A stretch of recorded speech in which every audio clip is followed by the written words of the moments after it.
Welcome back to In the Kitchen with Grace. Today I am whipping up some fresh restaurant style salsa.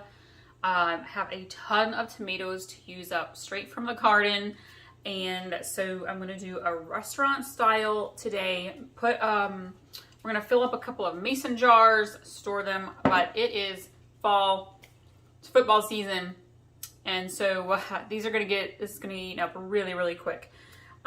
So I'm not really concerned about like long-term storage as far as my salsa goes today, because we're going to eat this up within just a couple of weeks. So I like to start out by chopping up the peppers and the cilantro or parsley. There are different variations that you can use to make your salsa. I'll put the ingredients to this particular recipe in the description below for you. Restaurant style salsa is a little bit more of the crushed tomato texture vibe to it. If you're more into chunky salsa, I have a really tasty chunky salsa recipe I will link to above and include it in the description along with homemade guacamole. Yummy. But I'm going to start by doing my peppers. I actually have several different kinds of peppers.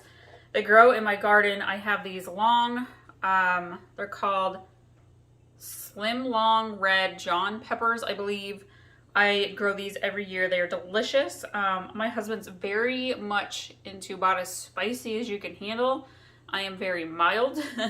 And then our kids are kind of in between. So he really likes the spicier the better. So I will probably add some of these into one jar for him. I have all sorts of sweet banana peppers, and as you can see, they kind of turn color the longer they are left out there in the garden. And then we have fresh jalapenos. Now, jalapenos are green. The longer you leave them in the garden, if you don't pick them and you don't use them right away, they do turn red. So these are regular jalapenos. They are just happen to be red for me today. So I'm going to go ahead and just kind of finely cut. I'm going to put all of this in my food processor to finely chop it all up, blend it together really well with the tomatoes. I'm just going to do a fine cut quick. What are some of your all's favorite fall recipes? Leave some of the ideas for other people in the comments below. I am all about comfort food. I love using the slow cooker. I really love crock pot mac and cheese. We like buffalo chicken dip.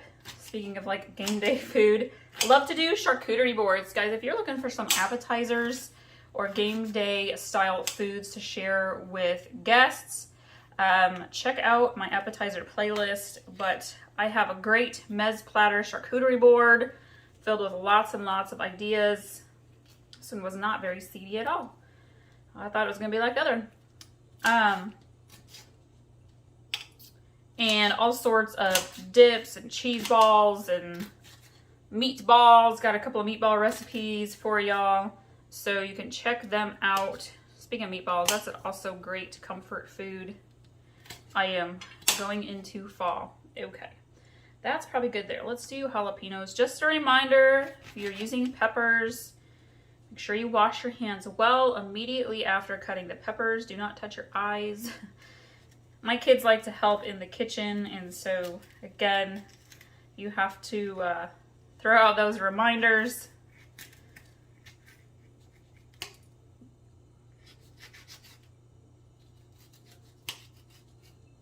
Leave the seeds to the peppers in your salsa. A lot of people do that. It will add a little bit of heat. Just keep that in mind.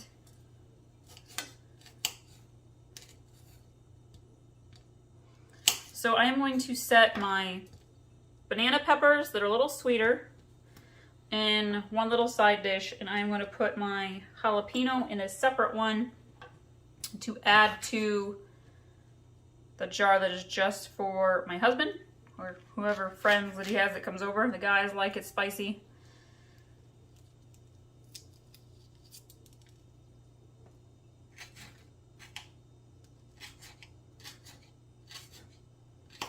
It's been a busy day, and I am clearly not chopping these like a professional. It's all about grace in this kitchen, not perfection, friends.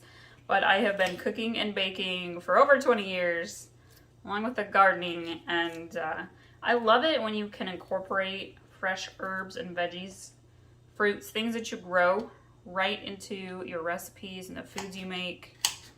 Especially when you have kids, it's great for them to see that farm to table kind of aspect. Might have to go out and get a couple more jalapenos for hubbies, but okay, that's good enough. So speaking of parsley, cilantro, now I'm in a small town, totally forgot to get cilantro, just fine because we've been so busy. I am a few days late in making my salsa, so the cilantro probably would not have lasted very long. And cilantro is actually one herb I do not grow in my kitchen garden because it can be kind of finicky. And so I'm going to use parsley today. Now, there are some people out there that when they eat cilantro, it tastes like soap to them. So if you've got those people in your family, in your close group of friends, and you're making salsa, you can swap out cilantro for some parsley, and I promise you, they're not gonna really notice any difference. You can taste it a little bit, especially if you're like big into herbs or really big into your salsa. But you can totally use some parsley, and so I'm going to do a little bit of both.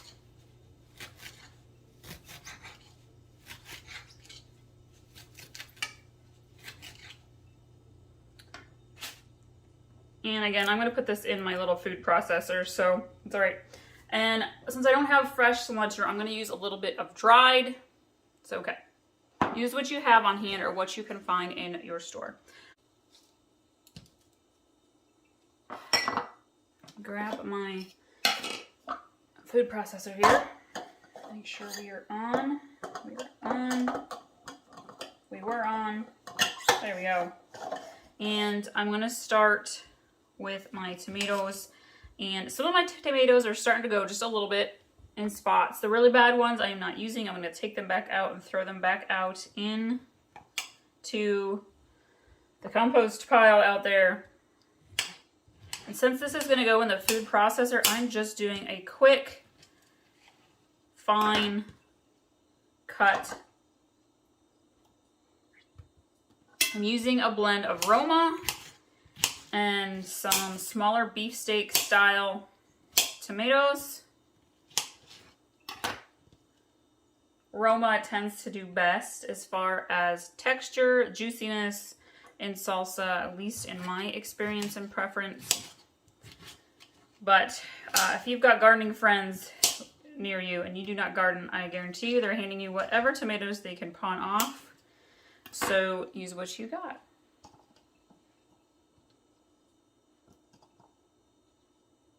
Throw one more in there. Then I'm going to turn it on. We're going to chop that up. Get it blended down a little bit. And then we'll add in our herbs.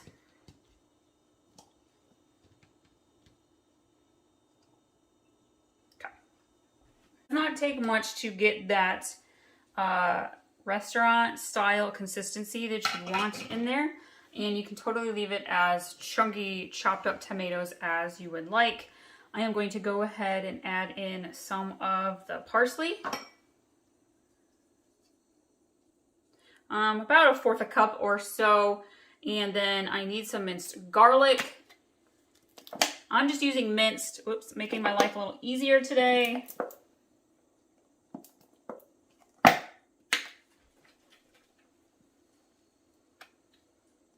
And I'm going to do about 1.5 tablespoons or so.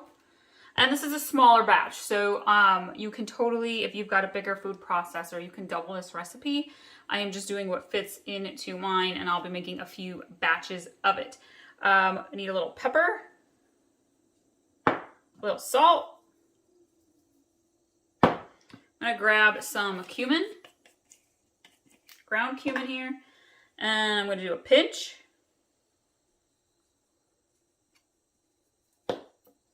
Gonna grab the cayenne pepper, just a hint. This is the first version probably for me and the kids, so I'm gonna hold off on too much of it there. And then I am going to grab some of the banana peppers. And then we're gonna add in our lime juice. I'm going to grab a little container here. 2 tablespoons or so of lime juice. Use fresh if you've got it. And I'm gonna do 2 more tomatoes here, quick. Toss them in there. So you could totally just leave it like this. I actually like to add just a dab of honey, regular honey, not the hot honey. Although I've never used the hot honey, it probably works just as fine. Just a little bit, maybe a tablespoon or so. I'm gonna put the lid back on and we're gonna pulse this a little bit more. Before you pour it into your jar, you gotta give it a little taste test. So good. This batch right here was a little bit on the sweeter side. Again, I like things mild. So does my daughter. The next batch, I'm going to add in some jalapenos, make it up like a medium heat, and then I'm going to make a batch for my husband that's got a whole lot of heat and spice to it. So make sure you give it a taste. Feel free to add in whatever you need to. And thinking I should get my funnel. Maybe we can do it. Done this often enough. I'm usually fairly good at this. Not making too big of a mess. Actually, let's grab a spoon. Don't waste any of this yummy salsa, so we're just gonna spoon it into my jar. And you can see the texture. There is some smaller pieces. There's like smaller pieces of tomatoes. And so for this mild batch and the medium batch, I'm going to make it like this. And then when we get to my husband's, it's gonna be a lot more chunkier. My son does not like chunky tomatoes, but my husband does. So again, salsa is very versatile. You can do it however you want to. There we go, you guys. So this was fairly full and it fit into a nice small sized mason jar.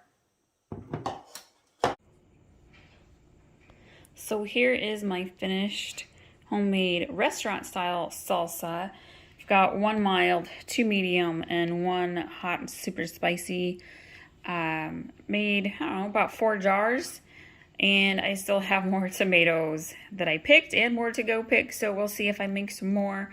But this recipe is super easy, especially when you have a ton of extra tomatoes in your garden to use up. Thank you all so much for watching today, and we will see you all next time.